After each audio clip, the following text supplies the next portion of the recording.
धन्य घड़ी जब होई सत्संग, धन्य घड़ी वही है, पवित्र समय वही है जिस क्षण में पवित्र कथा सुनते। तो जज साहब की कथा आप लोग छोड़ दिए।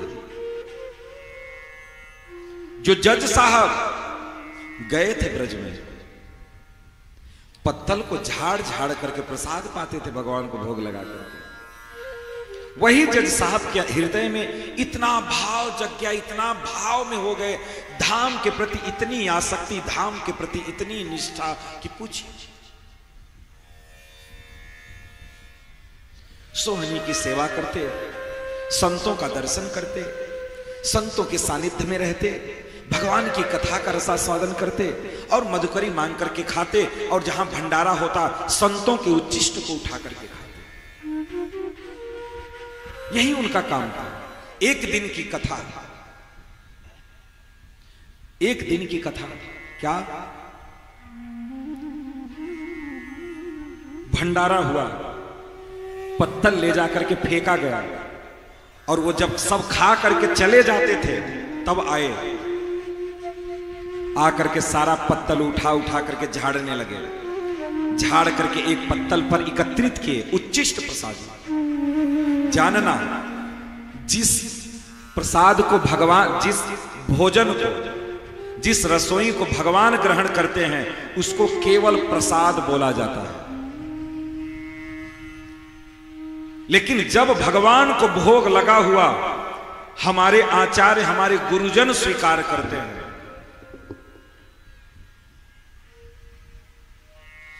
तब उसको महाप्रसाद बोला जाता है। संतों के उच्चिष्ट को महाप्रसाद बोला जाता है। तो उस महाप्रसाद को जब सब चले गए, पत्तल झाड़ करके एकत्रित किए।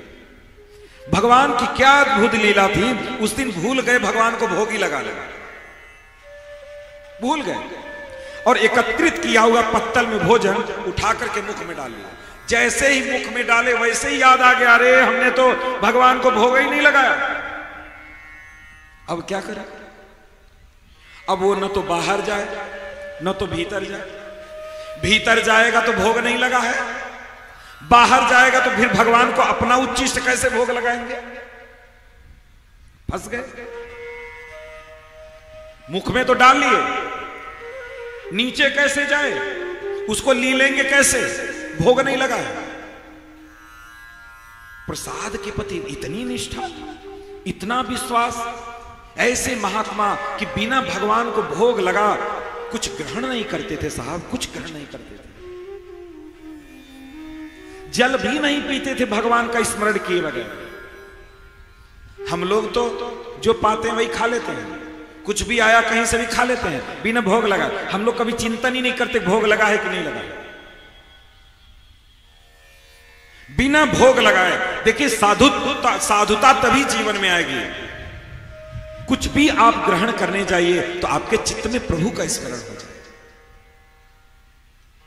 इसीलिए आज फिर कहेंगे कि आप वही खाना जो भगवान को भोग लगा के खा सकें। और जब अब उठाना खाने के लिए, पहला टुकड़ा जब उठाना खाने के लिए, हमारी बात याद रखना, क्या जो हम खा रहे हैं वो भगवान को भोग लगा है? ये जरूर याद रखना। अगर नहीं लगा है उस भोग को छोड़ देना, पहले ठाकुर जी को भोग लगाना, उसके बाद प्रसाद ग्रहण करना। मैं बार बार कहता हूं, भाव की बात करता हूं, भाव की बात करता हूं कि ऐसा माहौल बनाइए, कुछ भी ग्रहण करने जाइए, कुछ भी करने जाइए तो बिना कहे, बिना सोचे समझे प्रभु का चित्त में स्मरण आ जाए। जिस प्रकार से एक स्त्री जब श्रृंगार करती है, श्रृंगार धारण करती है, वो चाहे वो माथे पे बिंदिया लगाए, चाहे मांग में सिंदूर भरे, चाहे अपने गहनों को धारण करे, जैसे ही धारण करती है तो उसके चित्त में उसके पति का स्मरण होता है, पति का स्मरण होता है। पहले की पतिव्रता स्त्रियां थी, जब तक पति को खिला नहीं लेती थी तब तक भोजन नहीं ग्रहण करती थी। मतलब क्या है?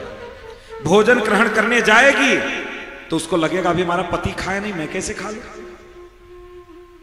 वैसे ही आप कुछ भी करने चाहिए अपने जीवन में, कुछ भी ग्रहण करने चाहिए, ऐसा स्वभाव बनाइए, ऐसी आपकी वृत्ति होनी चाहिए, ऐसा आपका परिवेश होना चाहिए। जब भी कुछ करने जाइए तो प्रभु का स्मरण हो जाए। बिना कहे खाने जाइए तो क्या हम भगवान को भोग लगाए हैं? हम कुछ वस्त्र धारण करने जाएं, क्या हम भगवान ने अर्पण किए हैं? कुछ भी हो, प्रभु का चित्त में अगर स्मरण, प्रथम स्मरण अगर आने लगा, जानना आप भक्ति की तरफ अग्रसर होने लगे हो। भक्ति की पहली सीढ़ी। इसलिए जैसे ही मुख में डाले प्रभु का स्मरण, हो बड़ा अपराध हो गया साहब, बहुत अपराध हो गया। बिना भगवान को भोग लगाए हम ग्रहण कर लिए। अब क्या हो, अंदर जा नहीं सकता, बाहर आएगा तो हमारा उच्चिष्ट हो जाएगा। संतों का उच्चिष्ट है, उसको हम भगवान को भोग लगा दे रहे हैं, लेकिन मैं अपना उच्चिष्ट कैसे? अब मुख से मेरे बाहर आएगा तो भगवान को कैसे भोग लगाएगा? बैठ करके रो रहे थे, आंखों से अश्रुपात कर रहे हैं, प्रभु आज कौन सा अपराध बन गया? आज बिना आपको भोग लगाए हमने खा लिया, बिना आपको भोग लगाए हमने ग्रहण कर लिया। रो रहे हैं, आंखों से अश्रुपात हो रहा है। इस भाव को देख करके ठाकुर जी प्रकट हो गए। ठाकुर जी प्रकट होकर के ऐसे उनका मुख पकड़ लिए, बोले निकाल निकाल निकाल, बाहर निकाल। अभी तक तो तुम औरों का प्रसाद खिला रहे थे, आज मुझे तुम्हारा प्रसाद खाने का मन है, निकाल मुख से, निकाल निकाल। ठाकुर जी अपने भक्तों के साथ कैसी लीला करते हैं, अद्भुत लीला। उनका ऐसे मुख पकड़ करके,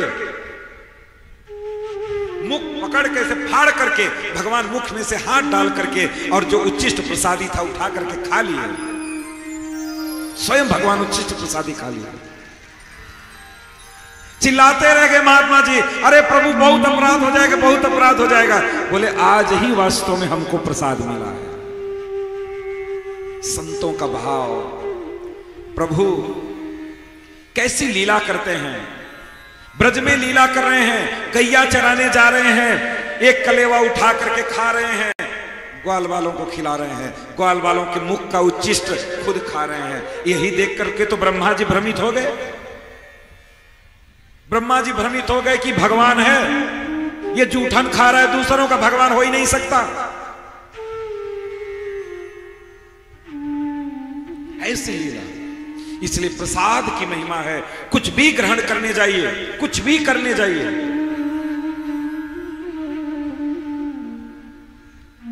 तो प्रभु का स्मरण होना चाहिए। आपको एक कथा सुनाई।